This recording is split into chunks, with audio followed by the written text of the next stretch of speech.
నైరుతి రుతుపవనాలు కేరళను తాకినట్లు భారత వాతావరణ శాఖ ప్రకటించింది. కేరళ సహా ఈశాన్య రాష్ట్రాల్లోకి నైరుతి రుతుపవనాలు ప్రవేశించినట్టు తెలిపింది. కాగా మరో వారం రోజుల్లో తెలుగు రాష్ట్రాలను నైరుతి రుతుపవనాలు పలకరించనున్నాయి. మరోవైపు కేరళలో భారీ వర్షాలు కురుస్తున్న నేపథ్యంలో ఆ రాష్ట్రానికి రెడ్ అలర్ట్ జారీ చేసింది ఐఎండీ. దీంతో ప్రజలు అప్రమత్తంగా ఉండాలని హెచ్చరికలు జారీ చేసింది.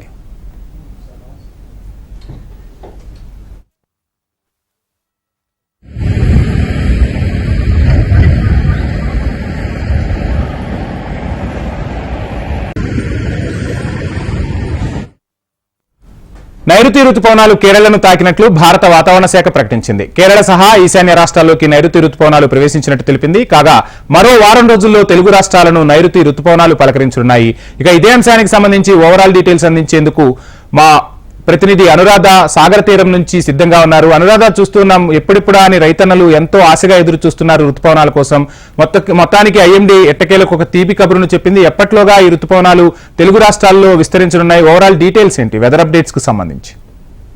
వంశీ, ఐఎండీ ఏదైతే మొదటి నుంచి సూచనలు చేస్తూ వచ్చిందో ఆ విధంగానే అనుకున్నట్లుగానే వాతావరణం చాలా అనుకూలంగా సహకరించడంతో రుతుపవనాలు జూన్ మొదటి వారంలోనే ఏపీలో విస్తరించే అవకాశం కనిపిస్తుంది. ప్రస్తుతం ఈ రోజు కేరళని తాకాయి. ఆల్రెడీ కేరళలో రుతుపవనాలు ప్రవేశించిన నేపథ్యంలో అక్కడ భారీ వర్షాలు కూడా కురిసే అవకాశం ఉందని భారత వాతావరణ శాఖ హెచ్చరికలు జారీ చేసింది. మరోవైపు చూస్తే కనుక ఏపీలో విస్తరించడానికి మరొక వారం రోజుల పాటు సమయం పట్టే అవకాశం ఉంది. మొదటి నుంచి కూడా జూన్ మొదటి వారంలోనే ఈసారి రుతుపవనాలు ఏపీ మొత్తంగా విస్తరించే అవకాశం ఉంది అని, అంటే తెలుగు రాష్ట్రాల్లో విస్తరించే అవకాశం ఉంది అని అంచనాలు వేస్తూ వచ్చింది. ఆ విధంగా అనుకూలమైన వాతావరణం ప్రస్తుతం కనిపిస్తూ ఉంది కాబట్టి రుతుపవనాలు చాలా చురుకుగా కదులుతూ ఉన్నాయి. ఇప్పటికే కేరళను తాకాయి. కేరళలో విస్తరించి వారం రోజుల్లోగా తెలుగు రాష్ట్రాలకి ప్రవేశించే అవకాశం ఉంది కాబట్టి ఇక్కడ కూడా మంచి వర్షపాతం ఈసారి నమోదయ్యే అవకాశం ఉందని అంచనాలు వేస్తున్నారు.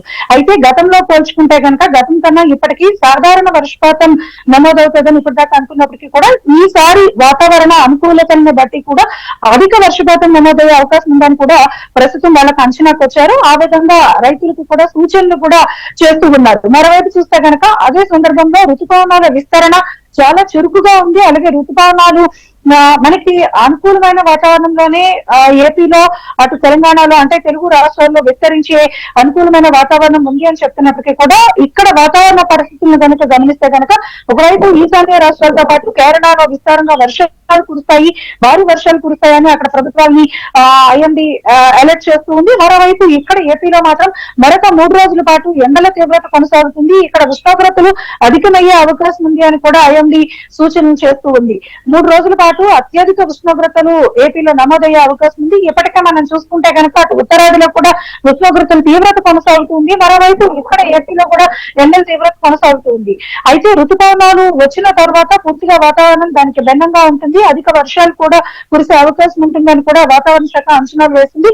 చూడాలి, చాలా డిఫికల్ట్ వెదర్ ప్రస్తుతం అటు తెలుగు రాష్ట్రాల్లో గానీ అటు ఈశాన్య రాష్ట్రాల్లో గానీ కనిపిస్తుంది. రుతుపవనాలు ఈ రోజు అనుకున్నట్టుగానే కేరళను తాకిన నేపథ్యంలో మనకి కూడా అంటే తెలుగు రాష్ట్రాలకి కూడా జూన్ మొదటి వారంలోనే వచ్చే అవకాశం ఉంది కాబట్టి ఆ విధమైన అనుకూలమైన వాతావరణ పరిస్థితులు ఉన్నాయి కాబట్టి మంచి వర్షపాతం, అధిక వర్షపాతం నమోదవుతుంది. కానీ ప్రస్తుతం 3 రోజుల పాటు ఎండల తీవ్రత కొనసాగుతుంది కాబట్టి ప్రజలు అప్రమత్తంగా ఉండాలి అన్నది వాతావరణ శాఖ సూచన.